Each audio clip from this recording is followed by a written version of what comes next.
Hi, this is Bill Coletti with Kith.co, and you're listening to EA Interviews. EA Interviews, episode 251. Inspiration, transformation, success stories, and the Imperfect Action Round. 7 days a week.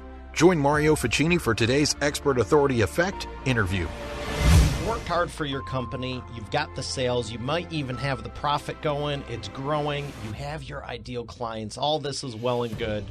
But someone put something bad in the newspaper about you. Maybe they even put something online because that's far easier. What are you doing to manage that? How are you handling your reputation? It only takes one time for this to, I don't want to say that, but let's just say not go ideally. I don't know. Things can happen throughout life, and we spend so much time building a brand and building up the clientele and building all this stuff, but what are you doing for your reputation?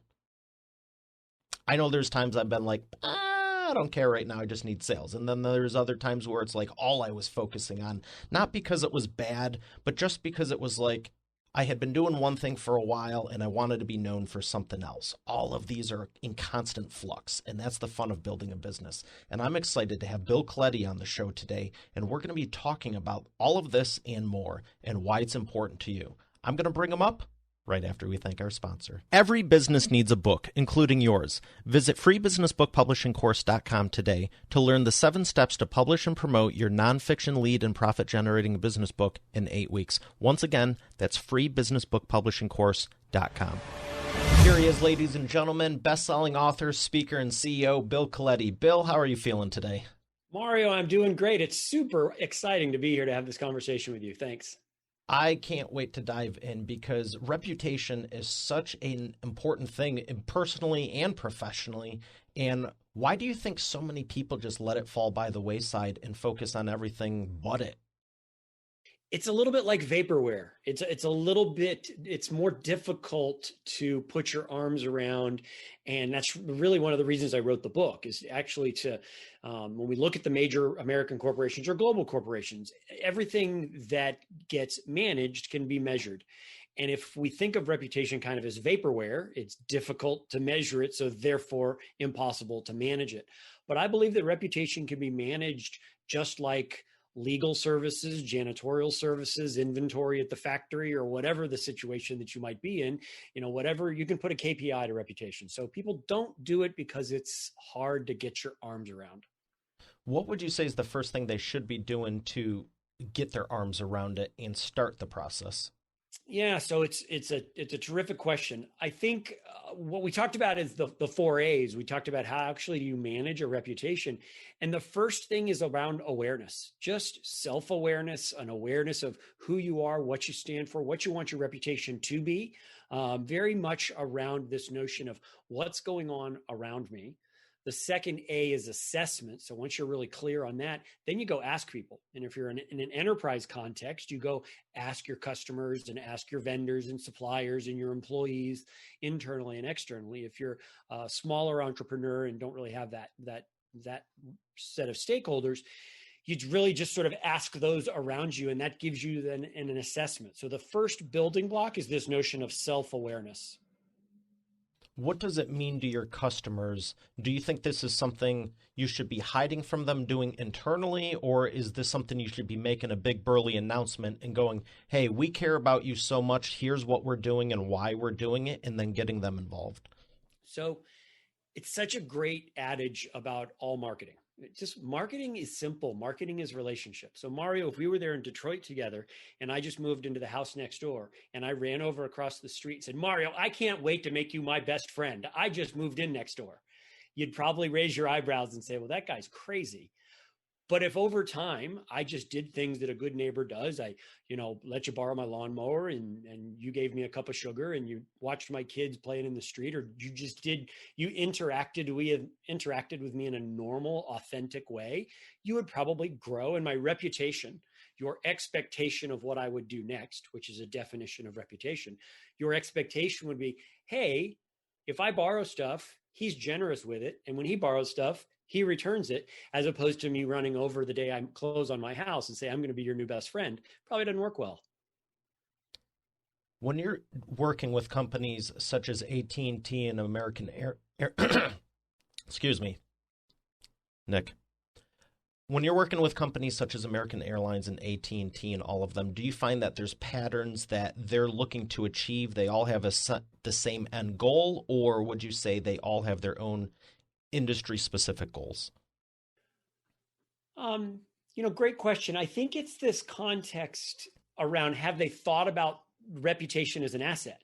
Okay, so if you were going to ask me, as I sit with these big companies and they think about opening up a Mexico office, pick a country, that's going to be built on ROI. That's going to be built on expected sales. It's going to be built on market penetration, and there's going to be real clarity around that. So companies' expectations around reputation is directly related to the amount of thought that they've put into it. And do they really view it as an intangible benefit? And AT&T, great company, really knows that reputation matters because they are so sensitive to regulatory issues on, are they going to, as they open up in new markets, as they bring new products to customers, and it's a hyper competitive marketplace, cell phone, television, whatever market they're in.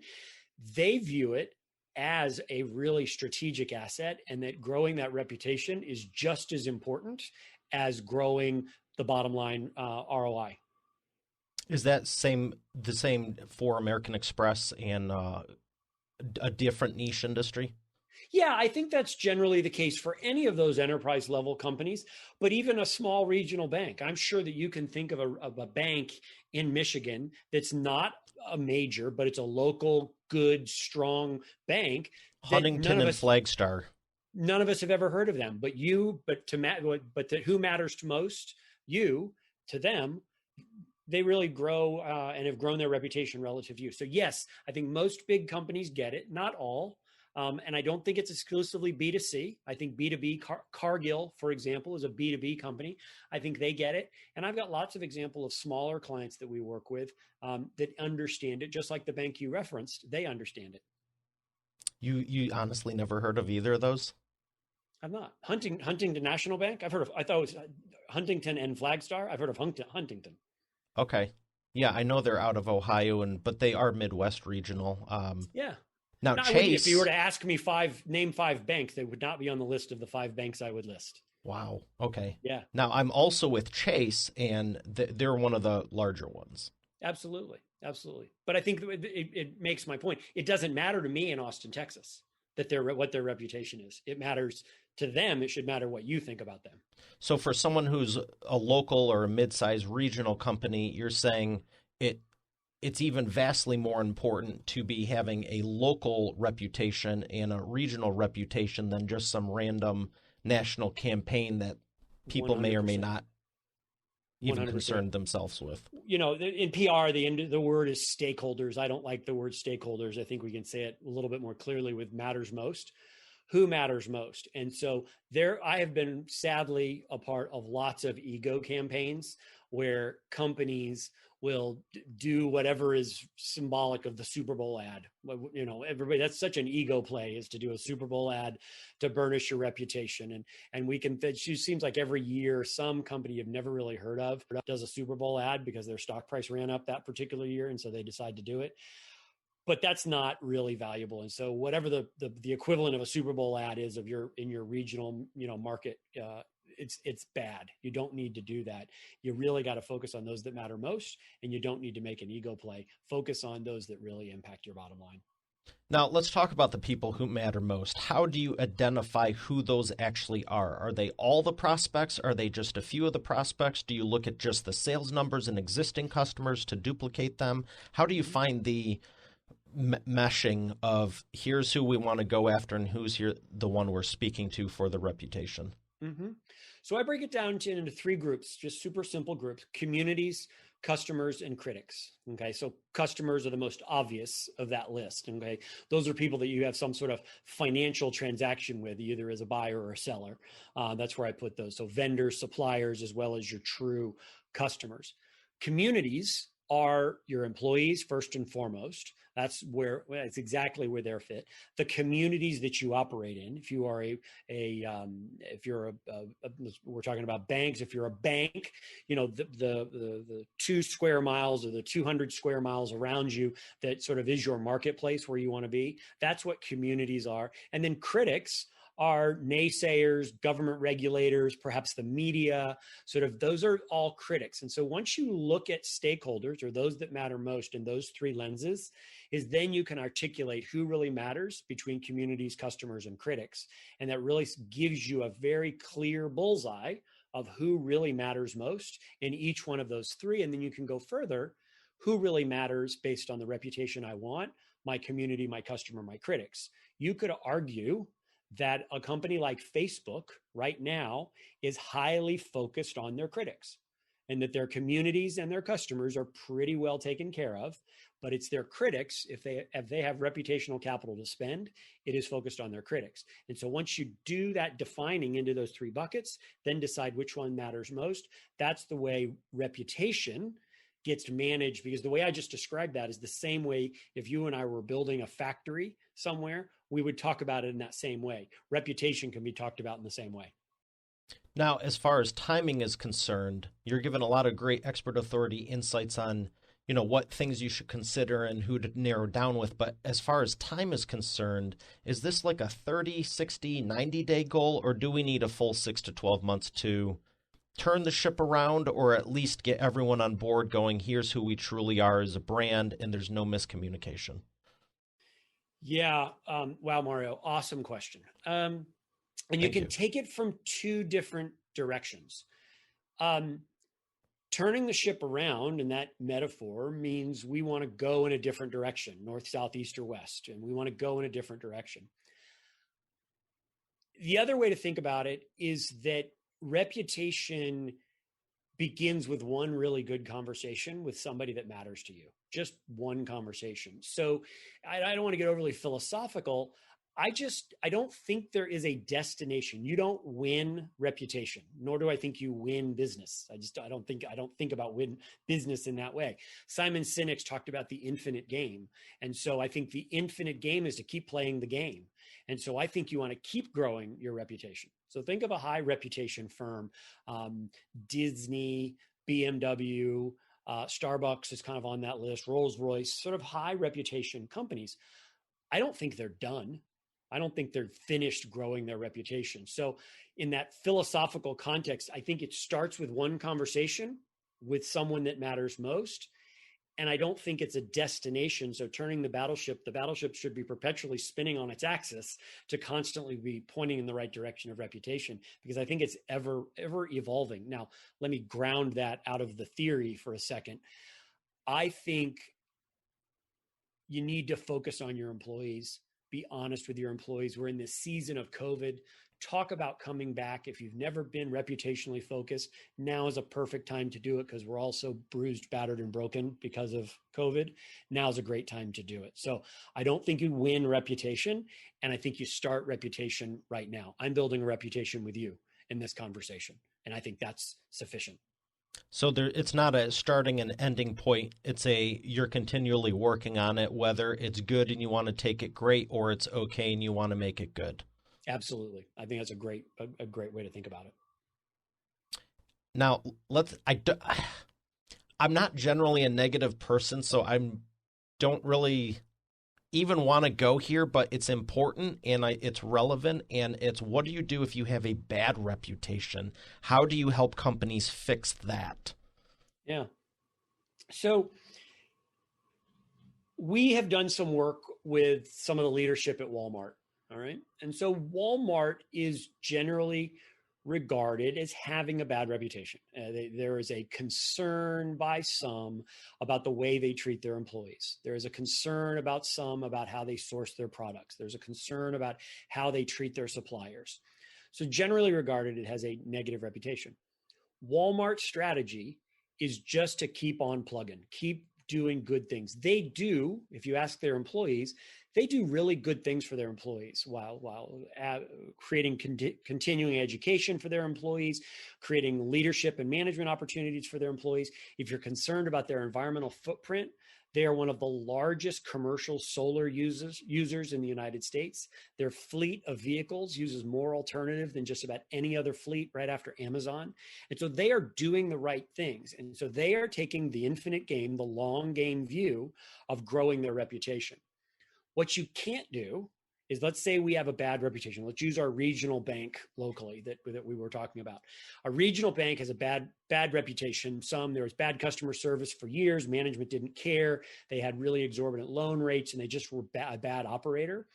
They can't just go write $1 million check to the United Way and stand up with the CEO handing it to somebody and say, look at me, how great we are. It doesn't work that way because it took a really long time for that negative reputation to be earned. It'll take a very long time for the positive reputation to be earned. But I'm sure someone in the Eastern philosophy smarter than me said, a journey of 1,000 miles begins with one step. And so the way you do it is committing to it and being committed to having a good reputation, because back to where we were with your other great question, because it matters. It will improve your standing. And there are reasons why a good reputation matters, and it's quantifiable for business. See, and what I like about that is not just the honesty and transparency, and thank you for that insight, because I had no clue about the solar panels and the stuff with Walmart. So it's like the whole chicken and egg thing. So was that a reaction to the bad press and they started it, whether it was 1 year, 2 year, 5 years, or whenever, and they're slowly incorporating more of this moving forward? Yeah, let's not lose sight that most American corporations, and Walmart is not exempt. It's about driving revenue and driving share price. All right. And so being a social justice warrior, American corporations being a social justice warrior, there are some companies, Patagonia is a perfect example, that are on the leading edge of some of those issues. I argue that Patagonia does it because the CEO firmly believes in it personally, but it's also good for their brand. It is good for Patagonia's brand to be out front talking about those issues. Now, Walmart, I don't want to be cynical, critical, or overly praise them, but they're doing these things because they need employees. They know that when they need their employees to be satisfied, they know when they go to open up a new store in a new market that's a little bit greener, perhaps, they need to be able to look at those data points and share those data points. We could have a whole nother podcast about the economics of solar energy. Is it cheaper or not, or what have you? That's beside the point. But so I think there is a belief it's just because it's right. And a lot of CEOs think that way, but there's still a lot of people that just say, no, we need this stuff because it's good for us in the long term and we can trade on it and we can actually monetize this in the long term. And so the company that comes to mind is Tom Shoes, where you buy one pair and they're given away. I mean, they've done that since the inception, and that's not just because of, this looks good or anything. I believe they truly care also. 100%. And if you and I tried to start a shoe company and we just sort of aped that or did the exact same thing, it wouldn't work for us. It's just, it has to be authentic and real. And that's why a Patagonia, really, really works. And that's why a Tom really works, because it was born into the DNA of their leader that started it. And they were the industry leaders with it. They're not just trying to take something to make it nice. Whether someone's doing that or not, I think it's better. I'd rather have companies doing good stuff than not, regardless of the reasons. However, I think everyone is smart enough when they can tell the CEO or the leader is doing it from the heart and for the right reasons, versus like you said, the $1 million check to the United Way. Oh, great! Now we're a good company overnight and all of that. Yeah, what I'm hearing through all of this is no matter where your company's reputation is at, the cool thing is you can start small now today, because no matter if you want to start small or start big, it's still going to take time and it's not going to happen overnight. Absolutely. And we're unpacking a lot of the really important things we talk about in the Critical Moments book about these 4 A's, of awareness, assessment, authority, and action, is that there are quantifiable levers that I talk about in the book. There are levers that actual corporations can throttle to actually directly impact reputation. There's a lot of academic studies ranging from 25 levers to 5 levers. I think there's around 7 that are really sort of important that companies need to lever and throttle. But so absolutely take those small steps initially, but convince yourself, am I doing this because I think it is a strategic business decision? Am I doing this just because the world wants me to? because the world will ultimately see through you if you choose the latter over the former.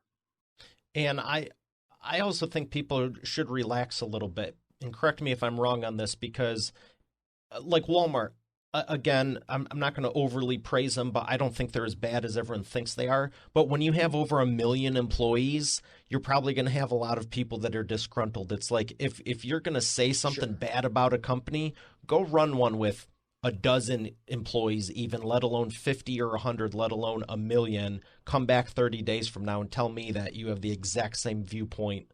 You know what I mean? It's like everyone's it's and it's the rule of large running numbers. Uphill. Yeah, it's running uphill, but it's the rule of large numbers is you're never going to please all the people in that context. And that's why, big companies really need to do a good job of determining smoke from fire. Is this truly a fire that we should care about, or is this just smoke? Walmart, and I know the comms leaders there, there's all kinds of crazy crap that happens at a Walmart in every state on any given day. All right. People die in their facilities, things that if someone were die in your studio, it'd probably be a big deal. But for Walmart, sadly, people like to commit suicide in the toy aisle and stuff like that happens. And so that's a tragedy and it needs to be dealt with very humanely, but that has significant impact on them, but it would even have a greater significant impact on you if someone did that, standing behind you like that. And so I think you really need to determine smoke from fire and understand the context. That's horrible to hear. I had no idea that. Well, just imagine big box stores anywhere in America and the crazy stuff that can go on. We did a lot of work for Home Depot. And I had a whole keynote speech about the crazy stuff that would happen on any given day. It's no different than the crazy stuff that happens in any community across the country on any given day. Yeah, it's unfortunate, but to your point, you don't want it to be, it's just another day. But I remember hearing the stat that Walmart gets sued every single day in some way, shape, or form or another. I'm just like, how many lawyers do you need on staff to just handle getting sued daily? And that's that rule of large numbers. And so if you got sued today, or if I got sued, I'd probably lose sleep about it. It would probably be a big deal for me. Walmart, it just sadly, it's a process of their business. It's just the way they need to manage it. And it kind of goes back to reputation. The wonderful intro that you did on the way in, could it be just one statement about you or me would significantly impact us and our business and our marketplace. But if you and I talking about Walmart on our podcast, I don't think it's going to have a whole lot of influence on Walmart's reputation. It's interesting. And I love your analogy of separating the smoke from the fire because, I think I even said earlier, taking it with a grain of salt, wherever that came from. But at the same point, that's really what you have to do is separate the smoke from the fire and go, is this an urgent A, an urgent B, or an urgent C thing? And realize, are we putting resources at it? If it's something that's a common occurrence, I mean, just like electricity and internet is probably a line item for most of businesses. I would have to say, at the very least, it's everyone's because everyone's using internet now and electricity. But when you need a team of lawyers and all this other stuff and it's just a line item, it's kind of just keep the humanity about it. I like that you were saying that. Yeah, absolutely. And I think that's, when we talk about, crisis response and how do people, because I come to reputation management from politics and crisis. I mean, so I still do a lot of crisis response where we actually are firefighters and a company has a problem. We come running as strategists and consultants. And so a lot of our thinking around reputation is kind of born out of crises. As I talk to people in cocktail parties about what I do and my area of expertise, they'll say, oh yeah, we just had this happen at the office and it was such a crisis. It wasn't a crisis. It was a normal business problem that had to be solved. Okay. It was an inconvenience. It was totally an inconvenience. So if your internet went down and you couldn't shoot, it's not a crisis. It's an inconvenience and that sucks. And we got to get it back up and we got to fix it.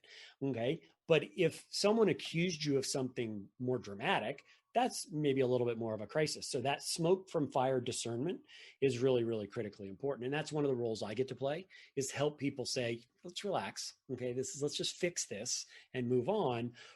And then the opposite's true because sometimes people put their head in the ground when it's, raining cats and dogs and they're like, it's not a problem. And I'm like, no, this is a problem. Sexual harassment is a problem, in 2018 and 2019, and still it's a big problem. And so I think we had a lot of companies that put their head in the ground or head in the sand around those topics. Yeah, that's unfortunate. And I was smiling when you said put your head in the ground before you said the second part. But I know a lot of people that have that attitude. It's like, it's no big deal. We'll just let it blow over. And it's like, you need to address it. You need to say something. Otherwise, everyone else is going to be controlling the narrative. Amen. And when we talk in that crisis context, what I've sort of determined is the key differentiator on the difference between good crisis response and great crisis response is speed and being fast. Exactly what you're saying, being fast and filling that vacuum in the marketplace of ideas. But you don't get fast just by being fast. You get fast by standing for something, your mission and values. What do you stand for? Add that to your chain of command. Who's in the room to make decisions, to decide what you're going to say? That's how you get fast. So it's an equation, is that speed equals the sum of mission and values plus chain of command. Oh, I like that. And that's how you get fast. Speaking of your background and transitioning into this, how did you get into this? Yeah, so I grew up running political campaigns. So I did politics. I was involved in my first political race as a senior in high school.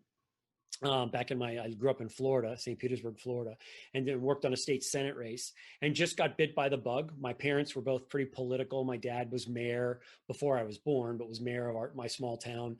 My mom had been pretty active in politics. And so really got interested in that. So as you can imagine, in campaigns and politics, it's about a lot of crisis management, and it's also about a lot of creating crisis for the other guy. And those that win typically have one fewer crisis than anybody else. So that's how you win in campaigns. And so that was just a natural evolution of working for individuals and campaigns to evolve to work for corporations and taking the skill sets that I learned in politics and applying it to companies. Well, it sounds like you're doing extremely well with it, and I'm loving the stories you're sharing. I know we could do more, but I want to ask you one more, and it's about the transformations. Who has been your biggest success story? What's been the biggest transformation you've been able to give them? Yeah, that's a wonderful, wonderful, wonderful question. And so I've been blessed to work with some really huge corporations and that have transformed, that have won major victories when they were kind of down on the ropes and have really come back and have had great successes and big brands that we've all heard of. The one that I'm most fond of is there was a young man about 5 years ago. He was in college, junior in college, and was caught saying a racist chant on video in the back of a bus. And he was saying things, as most fraternity kids do, that he had no idea what he was talking about. And he just was repeating the chant that he had been taught by others. And it got caught on video, and it had some racial slurs in it. And it was ugly. There's no doubt that it was ugly. His family hired me, and I managed them through this crisis, about a 3-month process of where he got kicked out of the university. And he did some really significant work on apologizing and working to remediate, not for attention, but because he wanted to learn and really wanted to grow. And now I just got an announcement in the mail that he's finished obviously his undergrad. He's finished his MBA program and has now just got a really, really cool job in the industry that exactly he wanted to be in. So while it's not going to make made headlines at the time, that transformation is not going to make any headlines, but that young man's growth as a man and the cojones that he had to stand up and apologize and learn is probably one of the things that I treasure most in my journey. And it's not a big name, big corporation that we would know or love. So I talk about that one really passionately because it is so intimate and real, and not just American Express, AT&T, or these big, wonderful companies I've worked for. And I love that you're sharing that, because I like this. This is actually one of my favorite parts of the show, is asking the transformations, because personally, I know everyone, with doing multiple books myself, it's not really that hard. You take some ideas, you put them in an order, you share this stuff, and there's people who can go, hey, here's a step-by-step whatever. Here's something, and I can repeat it. But the one component I look for is, how many success stories do you have when people are like, oh, man, I could go all day? That just tells me you helped a lot of people. And these are the stories. Yeah, it's fun to say the flashy thing, or I had so-and-so on the show or whatever. But I love the stories where it's like, You literally gave them a 180 and you changed the trajectory of this man's life. It wasn't just another line item for the week. And all the stories are good. By all means, I'm thoroughly enjoying this, but I love the intimate ones where it's like he's going to remember that for the rest of his life. And the sad thing is, it was some college thing that, I mean, you know, whether you say it's right or wrong, the reality is people parrot off information all the time without ever really thinking about it or singing along to a song, or they heard something in a seminar and now they have their own training course the next day. And you know what I mean? There's all these different things. And it's like all it takes now, everyone's a broadcaster. You can be live streaming it from your phone and 15 other camera angles are in there. I mean, yeah, it's the world we live in. So I'm glad you shared that one because I think people can resonate with that one more than anything because they're either thinking I know of someone or that's been me. Yeah. Yeah. And it could be back just in a small little microcosm. And I just think there is a beauty in the humility of an apology. And then we sometimes forget about that in this environment that we live in right now. But there is beauty in that humility. Well, I have one more question, and I agree, and it has to be sincere too, not just sorry about that. You can tell, and that's the biggest thing is you can tell. So we have one more thing before we thank the sponsor and come back for the Imperfect Action Round. But this is the Wheel of Whatever, and I got a good spin on that. I love it. Let's see where it lands. What's that? It looks great on video. Well, thank you. It's I painted it myself, no joke. We're going to end it there on that question. Do you know what the question is? I don't, but I'm ready for it. I love that attitude. So the question I have for you is, what company do you really think needs some reputation management that they could be doing a better job right now? So I'll give you two answers. So okay. I think the Trump brand needs a lot of work. And so I grew up running Republican campaigns, and I don't know what the heck that means anymore. So I think the Trump brand is really going to have to figure out who they are and what they are. I think this presidency has significantly impacted that, negatively and positively. I think it's less about a particular company and more about an industry. I think the food industry, Cargill, and the way we make our food in America is really misunderstood. And the things that we do to make food safe at scale, fast and cheaply. I think there's a lot of room for understanding around that. So I think that's an area, an industry, and then one company in that industry that I think there is really a big room and a big area for reputational growth. I'm glad you talked about that because there's a lot of people talking about the food, and obviously you don't want to be eating bad stuff. But at the same point, you said a few key words I have never in my life, even after watching things on both sides of the coin, learning the behind the scenes of how to produce the food at scale safely and cheaply. Mm-hmm. I know where you're going with that because I can relate to scaling up a business, and there's things you have to be concerned about. It's different when you have 1 to 12 clients, and it's a lot different when you have 200 to 300 versus 500 to 1,000. Mm-hmm. Absolutely. Why do you think so many companies don't talk about this stuff and they just stay in this realm of? Because the line I've heard through all of this is miscommunication. Whether you're talking about the campaign here, the food industry here, the credit card company here, the gentleman that you helped, all it is miscommunication. Mm-hmm. Because we have all been inculcated with keep it simple, stupid, and the picture of a goldfish in our 8 second, 3 second, whatever it is, attention span. You know the goldfish I'm talking about, the poor goldfish. Yeah, I was just thinking, I thought it was 7 seconds. Whatever, it's small. But we've all just been inculcated, and I'm not saying those aren't true. They're true. You know it. We market against both of those realities. But there are things in our society that are complicated. And we need to make them simpler so that people can understand them. But I think it's worth the effort before I go criticize something to actually understand it. And I think that takes time, and I'm not going to do that in a KISS mantra, and I'm not going to do that in 7 seconds like the goldfish needs. And so I think there is a challenge, and I face it all the time with our clients. And it's how do we make complexity simple?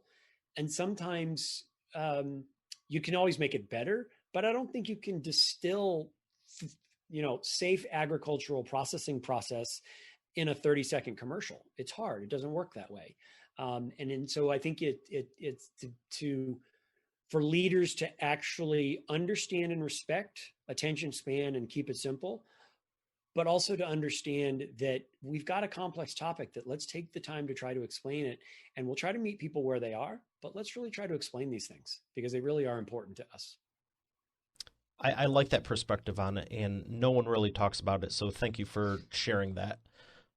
We're going to thank our sponsor and come back for the Imperfect Action Round. You've heard me say every business needs a book, including yours. And it's true. And that's why you should visit freebusinessbookpublishingcourse.com today to learn the 7 steps to publish and promote your nonfiction lead and profit-generating business book in 8 weeks. But you know what? Don't take my word for it. Take it from a few of my authors, like Lori. And I went from having an idea and a possibility to actually getting my book published. Or Catherine. Thank you for making my mom #1 best-selling author. Or Mary Alice. What he got done for me in 3 days regarding my book launch, unmanageable. John Cody. I've worked with Mario over the phone and online, and he's been very helpful in getting me where I needed to go with promoting my books. Rocio. There's no way in the world I would have been able to do this with somebody else. I've attempted it in the past. It didn't serve me. As a matter of fact, I ended up more frustrated than anything. So this has been a very seamless process. Adele. If you're looking for an amazing business coach, I highly recommend Mario Ficini. Or Bill Benner. I can't make a higher recommendation than to work with Mario Ficini. He has been great for me, and right now I won't work with anybody else except for Mario. Hey, their words, not mine. Visit freebusinessbookpublishingcourse.com to get started now, and I look forward to hearing your transformation as the next video success story. Once again, that's freebusinessbookpublishingcourse.com. And we are back with the Imperfect Action Round. Bill, are you ready to take imperfect action? I am imperfectly ready. 3 questions, rapid fire, 60-second answers. The first one is, what is the fastest path to the profits? Be a super crystal clear expert on one thing. And there is riches in the niches. And you do not need to be a jack of all trades. Do the one thing and do the one thing better than anybody else. Love it, love it, love it. Number 2, what is the biggest problem you see your prospects making and the fastest way for them to fix it? Not paying attention, pay attention. Okay. So I think focus on reputation and understand the impacts that it has on your long-term enterprise value. Excellent. Number 3, what is the best way to maximize customer lifetime value? Care about people, care about your customers. They are precious, precious assets. It's the same way we care for our children and our babies from infancy to when they get buried. And so I think just simply caring and manifest that caring in as clear and a consistent way as possible. Excellent. Loving this. What is a book or 6 that you would recommend to Expert Authority World? Mario, I had the really wonderful benefit of hearing your New Year's message that you did, obviously at the beginning of the new year, and it had a prayer in it, and obviously that was very impactful. So clearly for me, it's the Bible. If we're looking for a book, I know it's a little cliche, but it's kind of the book that's there, and I think it's incredibly valuable. I think absent that, I love Simon Sinek. I think he's such a clear thinker on so many different things. I think his What's Your Why? The Why book is just such a great book. And so those are, if I get pinned down, those are 2. But I'm a voracious reader. We've got a little bit of the tight shot, but I've got lots of books behind me, and I really do. I enjoy books, and I enjoy reading, and I enjoy ideas. Well, I appreciate that on all accounts. Thank you very much. And those are both great recommendations. And that's why there's only been a few times I've even said business books, and it was more of a slip up than anything. But I agree 100%. So where would you like people to learn more? Well, our website is Kith, Kith. That's the name of our firm, kith.co. And we're going to stand up a landing page for the folks that are listening to listening to the podcast. And so it'll be kith.co/EA interview. And so people will be able to learn more about some of the things we talked about, some of the tools that we chatted about, and be able to find out special for the folks that listened and pay attention to the smart things that you share. So that's the easiest way. Active on LinkedIn, active on Twitter. I'm pretty old fashioned. Got my phone number on there. Give me a call. I just love talking to people. I love talking about reputation. So kith.co and Bill Coletti is the easiest way to find me. Excellent. Well, Bill, it's been an absolute pleasure, and I can't wait to connect even further. I know I have no doubt we could have done 2 or 3 times the length of this, but this has been great. Thank you very much. Well, thank you for what you do. You have a great, great show, and you share so many great insights and perspectives. So thank you for what you do, and Happy New Year. Well, I appreciate that very much, and Happy New Year to you too. Expert Authority World, we got another great episode here today. I'll see you tomorrow. Have a great day. God bless. You're already the expert, but have you transformed your expertise into a tangible asset that will generate and qualify leads while increasing profit for you 24/7? And if so, how well are you promoting it? With the Expert Authority Effect publishing method, it's easier and faster than ever. Visit freebusinessbookpublishingcourse.com today to learn the 7 steps to publish and promote your nonfiction lead and profit-generating business book in 8 weeks. Visit freebusinessbookpublishingcourse.com to get started now. Once again, that's freebusinessbookpublishingcourse.com. Hey, thanks for listening to today's episode. I hope you got a lot out of it. I know I sure did. If you haven't done so already, I invite you to subscribe to the show. And also be sure to check out eainterviews.com for complete show notes, the full interview video experience, links to the resources we mentioned, and more. Have a blessed day, and I'll see you tomorrow.